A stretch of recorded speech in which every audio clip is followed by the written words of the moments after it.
Hello bachcho, let's read the question. Question says if z is a complex number such that modulus of z minus 3 iota upon z plus 3 iota equal to 1. Z lie on the option है हमारे पास the real axis, the line imaginary part of z equal to 3, a circle and none of this. Solve करते हैं बच्चों question को. इस question के लिए जो की कॉन्सेप्ट है वो देख लेते हैं यहाँ पे. की कॉन्सेप्ट की अगर हम बात करें तो mod of z square equal to क्या होता है बच्चों जेड बार. ठीक है, तो सॉल्व करते हैं क्वेश्चन को.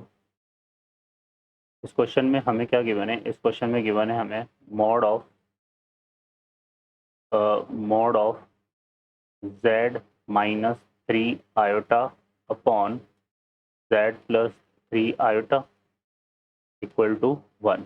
ठीक है, अब हमें यहाँ पास देखो मॉड में ये रिजल्ट होता है mod of z1 upon z2 equal to क्या होता है mod of z1 upon mod of z2. तो इसकी हेल्प से हम इसको क्या लिख सकते हैं mod of z minus 3 iota upon mod of z plus 3 iota. तो ये इक्वल टू 1.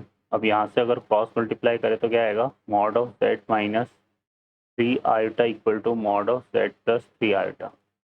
फर्दर हम क्या करते हैं यहाँ पे स्क्वायर कर देते हैं बोथ साइड. तो इसमें बोथ साइड स्क्वायर करेंगे तो ये आएगा mod of z minus 3 iota का square equal to mod of z plus 3 iota का स्क्वायर. ठीक है, अब हम यहाँ पे क्या करते हैं इसको अगर हम देखें तो इसको हम क्या कर सकते हैं इसको लिख सकते हैं यहाँ पे z minus 3 iota into z minus 3 iota का बार.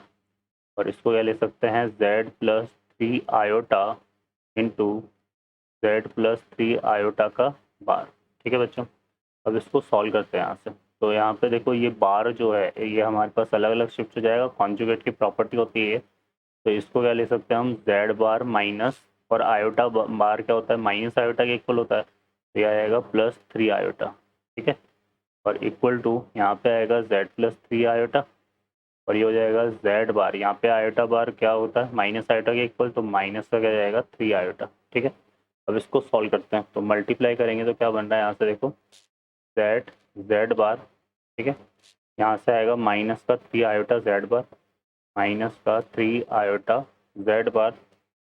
और इसके बाद ये तो आ गया z बार और यहाँ पे प्लस का आ जाएगा हमारे पास 3 आयोटा z और ये 3 आयोटा इससे मल्टीप्लाई होगा तो ये कितना हो जाएगा माइनस का 9 और आयोटा स्क्वायर कितना होता है माइनस का 1. तो यहाँ से आएगा प्लस का 9 इक्वल टू इस तरफ करेंगे तो z बार आ रहा है z बार. यहाँ से करेंगे तो माइनस का 3 आयोटा z ये आ जाएगा प्लस का क्या आ जाएगा 3 आयोटा z बार आ जाएगा. ठीक है, और यहाँ से इसको करेंगे तो वही हमारे पास क्या बन रहा है प्लस का 9. तो यहाँ से 9 से 9 कैंसिल हो रहा है z बार से z बार कैंसिल हो गया. ठीक है, अब हम यहाँ पे क्या करते हैं ये जो 3 आयोटा z है माइनस का 3 आयोटा z इसको इस तरफ लेकर आएंगे तो ये कितना हो जाएगा 6 आयोटा z है ना. और इसको इस तरफ लेकर आएंगे तो ये आ जाएगा हमारे पास 6 आयोटा z बार. ठीक है, अब 6 आयोटा से 6 आयोटा का कैंसिल कर देते हैं है ना. तो ये आ जाएगा हमारे पास 6 आयोटा से 6 आयोटा कैंसिल हो गया. तो हमारे पास देखो क्या हो जाएगा बच्चों z इक्वल टू कितना जाएगा z बार. ठीक है, अब z इक्वल टू z बार आ रहा है. ठीक है, तो यहाँ पे हम कंसिडर कर लेते हैं लेट z इक्वल टू हम क्या ले लेते हैं x प्लस आयोटा वाई. तो z बार कितना हो जाएगा z बार इसका कॉन्जुगेट होगा तो किसके इक्वल आएगा x माइनस आयोटा वाई.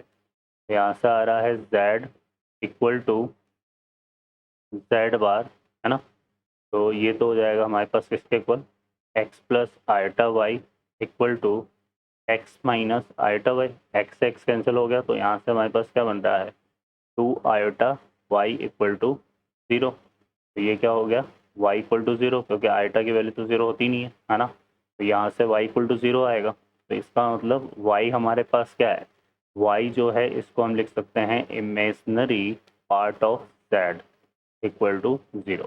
तो ये हमारे पास इसका आंसर बनेगा. Now check the correct option. तो हमारे पास जो है इमेजनरी पार्ट ऑफ 0 आ रहा है ना. अब imaginary part of 0 equal to 0 ये किसका इक्वेशन है ये रिप्रेजेंट करता है किसका इक्वेशन ऑफ रियल एक्सेस। ठीक है, क्योंकि रियल एक्सेस पर इमेजिनरी पार्ट क्या होता है, 0 होता है। तो यहाँ से हमारा करेक्ट आंसर हो जाएगा बच्चों, option A is the correct answer. I hope you understand well. Best of luck, thank you.